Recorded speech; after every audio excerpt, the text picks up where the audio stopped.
Oh my gosh, I love the physics of this game. Just throwing that out there. I really love the physics of this game. Someone else, everybody else, please buy this game. Just play it for yourself. It's amazing. Sorry, I have missed wall jumping from a Sonic game for so long. And this game not only brought wall jumping in, but they also made it really smooth. Yep. Just like Sonic Lost World. I think, when was the last time a Sonic actually did have wall jumps? Lost World. At least running alongside the wall, at least. No, it's not quite the same thing, because this guy can jump back and forth, not just run along the side of it. Frontiers has a few sections. It's very situational. Those are all 2D, aren't they? Well, yeah. I don't know the exact time. Okay, I didn't have this all down to a T. I could have sworn like the last time they were able to do like the triangle jump was Shadow the Hedgehog. Probably. Also, someone actually did a physics test with Sonic Frontiers. Apparently, Sonic is able to do loop-de-loops around like around in a circle. Yeah. Right? Like he's able to run in a loop, but there just aren't actually any loops in the game. Huh.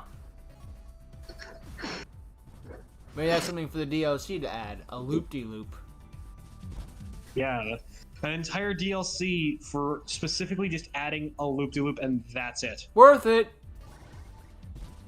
That was definitely worth $8. What are you talking about?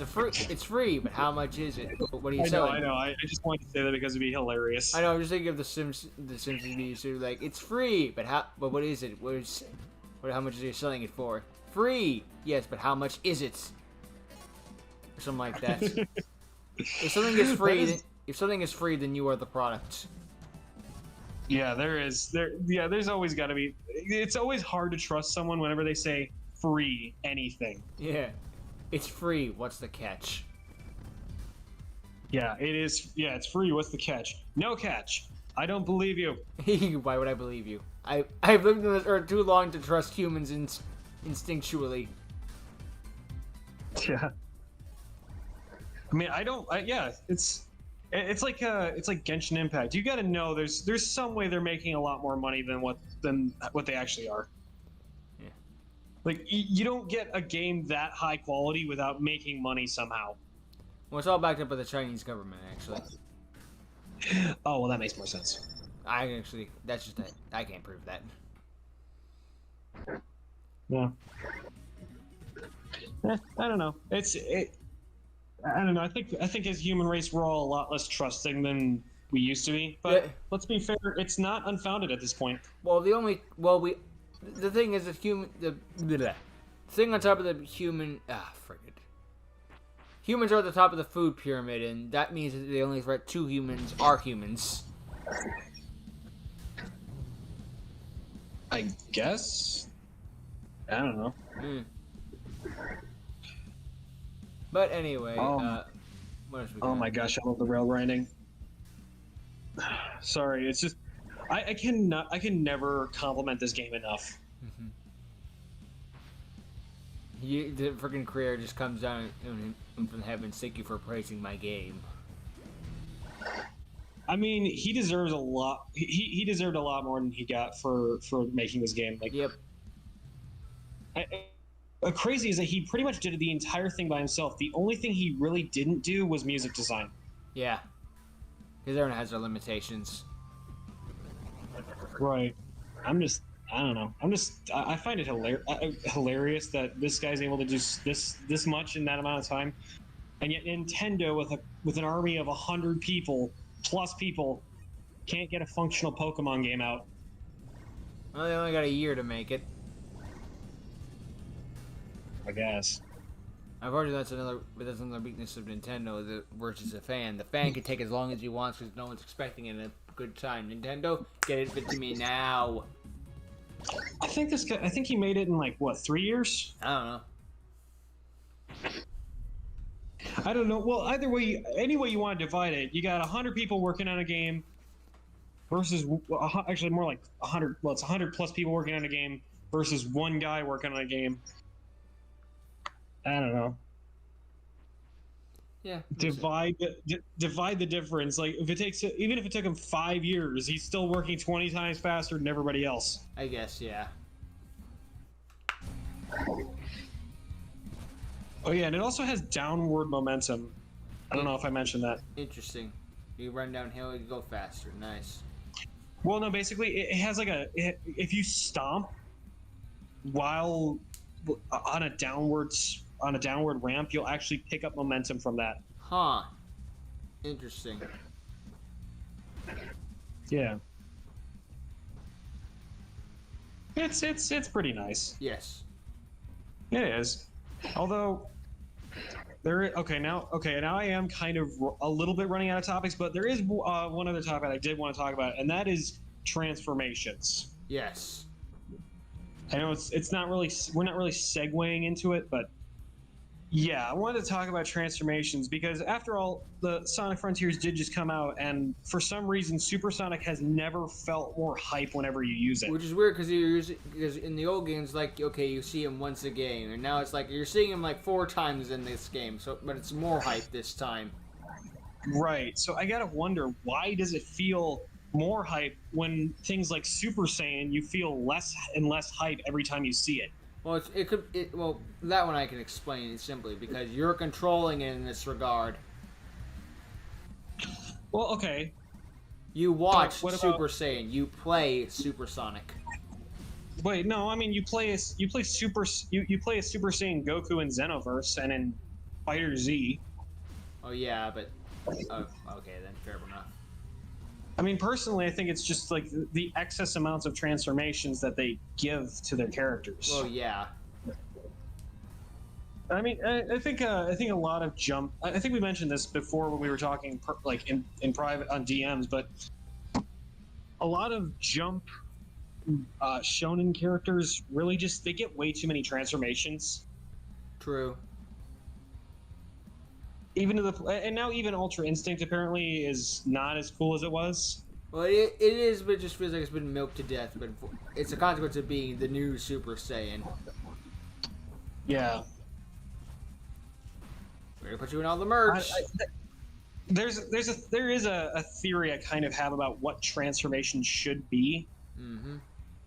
And basically it boils down to there should be technically 2 branches of transformation for a main character.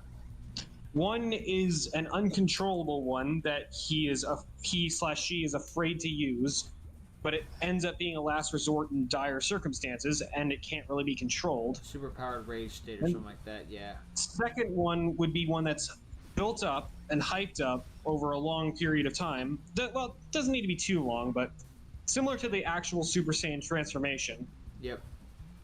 But then immediately after they use it, they kind of can't really build up to it again and for a while. Yeah. Give it a little time to make a return. When it does make a return, make sure it actually gets at least it changes the tide of battle. Yes. Maybe do that a couple times if you need to. Don't overuse it. And then lastly, have the main character return to a more base form and not or actually I missed a spot.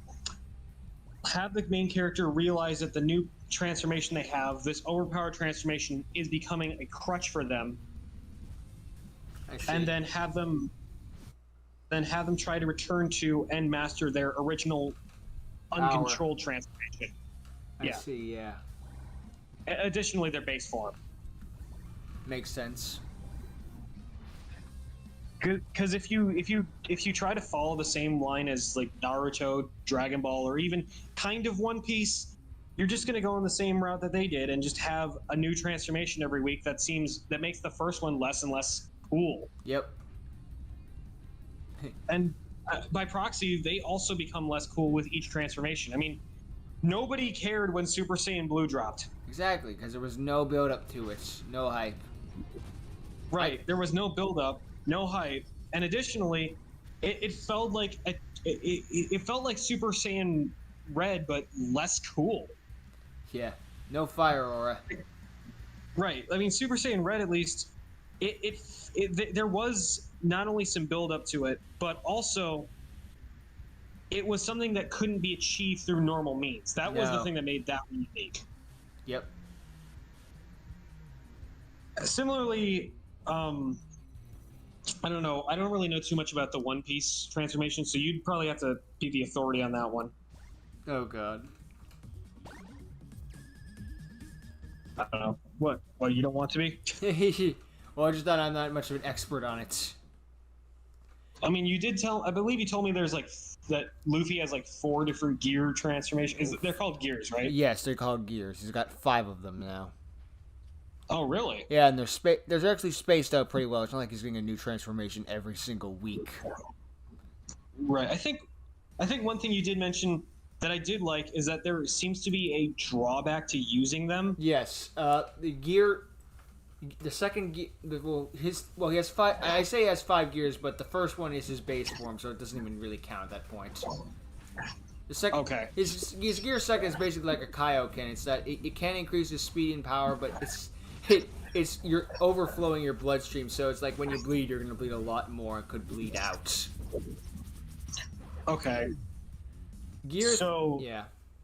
Go all on. right, keep going. Sorry.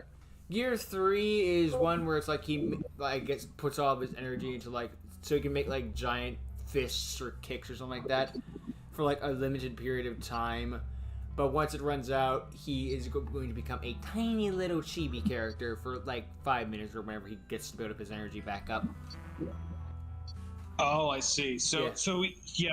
so each gear has like an inverse effect whenever he's finished with it or something like that? Until Gear 4, which I don't know its weaknesses yet, or Gear 5's. Okay. Right. I guess Naruto has a similar concept to it. Although I think I mentioned this in the DMs that we were talking about before. Yeah. He has technically 2 kind of transformation routes, which, to be fair, that is kind of in line with what I did say. Although they kind of went in the wrong direction with it, and they combined the 2 of them. Originally, he had Sage transformations and his Tailed Beast transformations. Mm-hmm. The Tailed Beast was really, really badass early on. Yep. Because it would, according to like the actual rules of it, it would only come out when he had depleted all of his stamina. I see. Or in his case, chakra. That's what they call it. Whenever Naruto was unable to use any more chakra because he either ran out or it was in one case it was blocked, then the red chakra, the fox chakra, would come out and essentially slightly take over his body. He would become a lot more fox-like in the early stages, but yeah, later on it would just become. It would later on just come out whenever he got really, really pissed. Mm-hmm. And then it kind of just went all downhill from there because, yeah, with Sage Mode, they had a drawback with Sage Mode before in that he had to, it would run out fast and he had to recharge by using his shadow clones. But then they just introduced the whole, like, Golden Fox Sage. Yep. Then it was pretty much just like, oh yeah, by the way, there's no drawbacks anymore. Yep. And now he's Jesus. Ninja Jesus. Ninja Jesus. Ninja Jesus. Yep. And they all kind of I think all the Jump animation or Jump anime kind of just suffer from the same issue with transformations. More or less, even fucking in JoJo's they got transformations. Like, really? Why? Why do they even need it? I mean, they have stands. Their right? stands can evolve. Oh my word! Because no one is safe from the anime tropes. Even Godzilla wasn't safe. Sono no stando ne. Oh yeah, Godzilla had his magma transformation. Or no, was it? What was it? Burning Godzilla. Oh yeah, Burning Godzilla. Or Fire Godzilla in the MonsterVerse, because it needed a different name, I guess. Probably just a translation error. A translation error, or in 2020 or 2019, yes. We were still making those. Yes. We still do. I mean, have you seen Crunchyroll? Well, yes, but I'm expecting decent standards. For Godzilla? I don't know. I'd like to think that one of my favorite franchises has higher standards, even though I have very little evidence to prove that. Yeah, although I will say one thing I did like about the Burning Godzilla transformation is that it only stuck around for one movie. Yes, it existed in one movie and in like every game ever. But it doesn't count in the games because that's not canon. Nope. Except I like to believe that that one where the Toho Godzilla meeting the legendary Godzilla was canon. I like to believe that is canon. Oh, the game? Yeah, in the game. Yeah, I like to believe that is canon. It's just in the future, okay? Yeah, sure, why not? It doesn't hurt at that point.